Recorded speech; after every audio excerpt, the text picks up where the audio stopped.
Hey, it's Jordan. Happy to be joined by Connor Bronsden. You kind of started a little Twitter trend yesterday.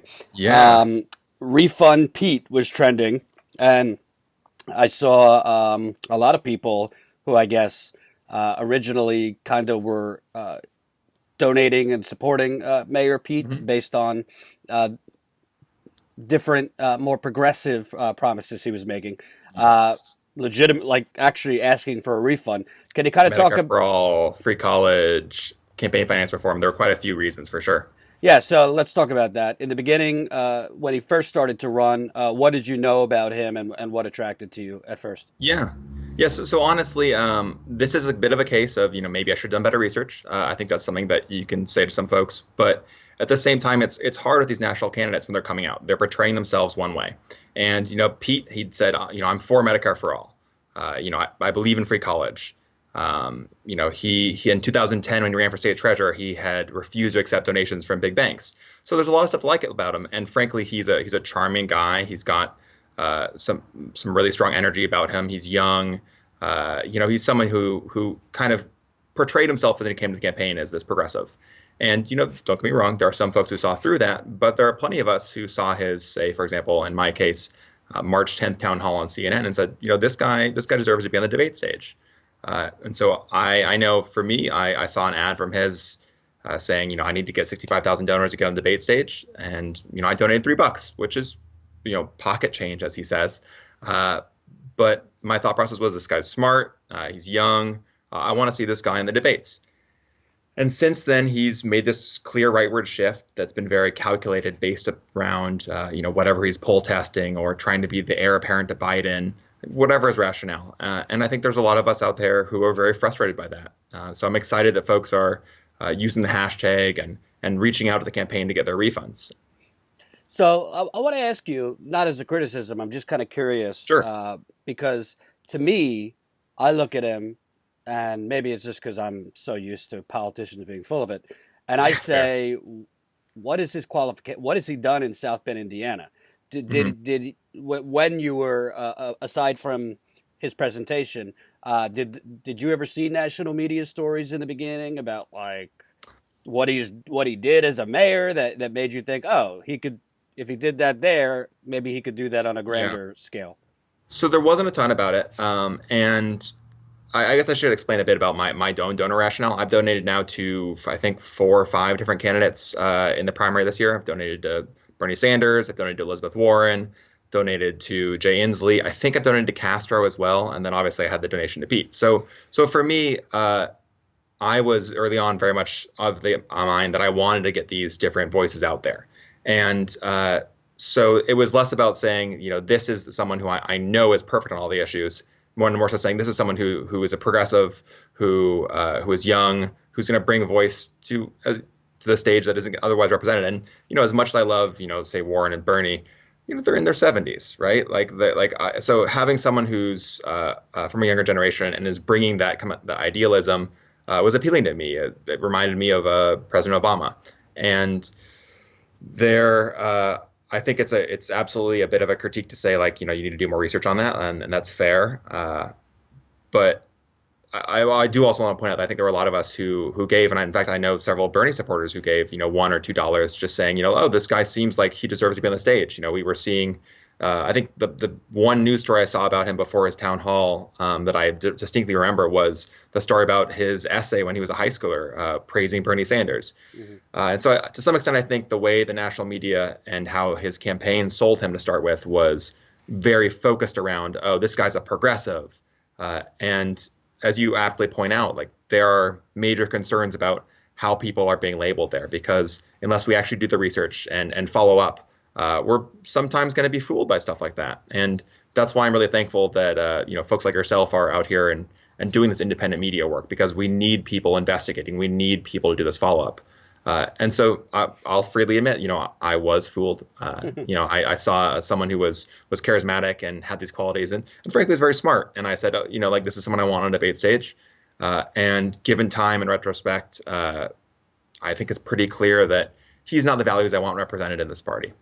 And Sorry, go ahead, Jordan. I think it's interesting actually because as somebody who's worked in corporate media, I Hmm. think Pete Buttigieg is a case study on kind of Totally agree. who journalists like to hang out with and Yes. Yeah. Yeah.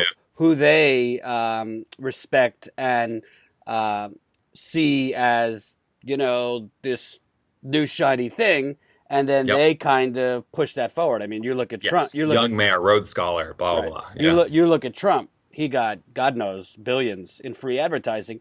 Hmm. Pete hasn't gotten billions, but he's certainly got tens of millions in free advertising. Where it takes just a couple DMs on Twitter for me to find out what he's done in South Bend. But Yeah. you haven't really seen that it reflected in the national Yeah. media here and there. Some reporting on his tense relationship with the black community. Mhm. But for you, what was that light bulb moment? Like, whoa, I've been sold a bill of goods here. Honestly, it's not something where I've been planning to vote for Pete. I made that small donation in March, and since then there's been a trickle of stuff. His relations with the African American community in South Bend, obviously a major concern. The treatment of the police chief when he first came on board. His reversals on Medicare for all and free college, obviously major concerns. And then campaign finance, the way he's acted around that, the way he's gone after folks on the left for these very powerful and important proposals. There's a lot of concerns that have been percolating. And, honestly, what prompted me to tweet out Refund Pete was I saw someone else on Twitter say, hey, I think I'm going to ask for a refund. So I did the same thing. And someone else replied and said, can you do that? And it made me realize that most people don't know that campaigns generally will refund your contribution. It's not a legal requirement, except for in very certain circumstances. But even more than 10 days after the fact, they'll usually make a refund because it's frankly bad press for them. Mm-hmm. Though I have heard in this case that there are multiple users reporting that Pete is now refusing to issue refunds because they've had so many requests. Right, and I've seen that. Yeah, Yeah, he doesn't want, with the final quarter of 2019 yeah, almost done. doesn't want to look bad. Yeah, doesn't want to look bad. And Yeah. what's interesting, you live in Seattle, you said, so obviously Mhm. Seattle is a perfect case study in gentrification. Yeah. And I've been there in the last few months, so very much a tale of two cities. Hmm. But to people like Pete and kind of that meritocracy cocktail crowd, Rhodes Scholar, Seattle is amazing. I mean, look what Yeah. Amazon is doing and technology and fueling the world's creative class. Hmm. Thomas Frank wrote about this in Listen Liberal. These buzzwords like creative class, this and that. Have you heard anything other than charismatic? Any meat on the bone as far as what Pete Buttigieg would do to close the income gap per se? Actually get sustainable. Productivity. That productivity Yeah. chart where productivity is skyrocketing, wages flat. What have you Nothing heard? substantive, and I think that's something you see through the hashtag, which is everyone saying, look, I maybe donated back in March or April when it was a feel good story, and I wanted to help this young guy who's making waves to join the debate stage. But everyone who's paid attention since then has kind of realized, oh, this guy is not reflecting the values that I thought he was going to be. Uh, Hmm. and so for me, like living in Seattle, like you're right, and pardon my dog there in the background. There's a That's a great point that we have this huge gentrification problem. Amazon has done so much to grow the local economy here, but by doing that, they've failed to account for their own externalities. We have massive traffic issues. We have massive gentrification and housing concerns. And a lot of that's due to all this growth we're experiencing. And yeah, like I'm not going to say there aren't some benefits around like people creating interesting startups and things Amazon has done, but the downsides are massive and they are severely damaging our climate, our city, and our country, and they need to be accounted for. There's no way that folks like Jeff Bezos should be paying $0 in taxes. But more specifically at Pete, no, I mean, like I think it's pretty clear at this point that Pete is answering to his corporate donors. I mean, he used to say that he was for Medicare for all, and then suddenly he gets a bunch of money from healthcare groups, and I mean, he's certainly not saying that anymore. He's running ads against healthcare for all and free college in Iowa. I mean, that's it's horrible, frankly. And by the way, I mean, when you were first attracted to him, you didn't know that he was consulting for Blue Cross Blue Shield. No, Nobody did. God, no. Yeah. Yeah. And it's stuff like that where it's just like, and I understand that in certain cases, everyone has to have a job, but like, you don't need to get to run for president if you're doing that work. If you are, making people lose their livelihoods, if you are engaging in disaster capitalism in Afghanistan, like And that's what a primary is for us to call people accountable. and typically Harvard and Oxford and Rhodes Scholar graduates don't. They have the pick of the litter as far as jobs, so he chose that job in particular. Last Yeah. question. In the beginning, you were obviously open to a lot of different candidates. So now, we're very close to Iowa. Who are you thinking now? It seems like between Bernie and Warren.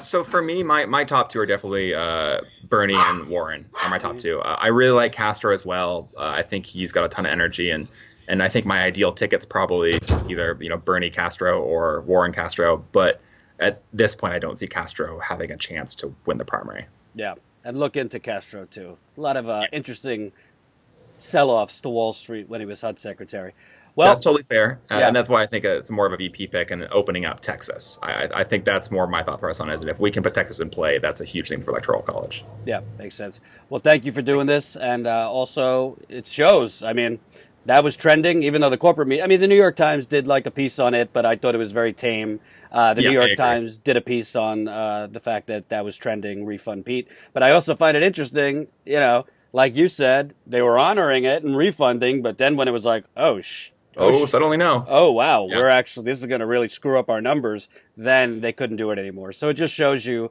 it's a lot of optics, the Pete Buttigieg Yes. campaign. And I think regardless of your candidate, it's important to hold folks accountable on this primary to what they've said and what they're setting out to do. Yeah. So thanks for having me on, Jordan. I appreciate it. Thanks, Connor. Take care. You too. Bye.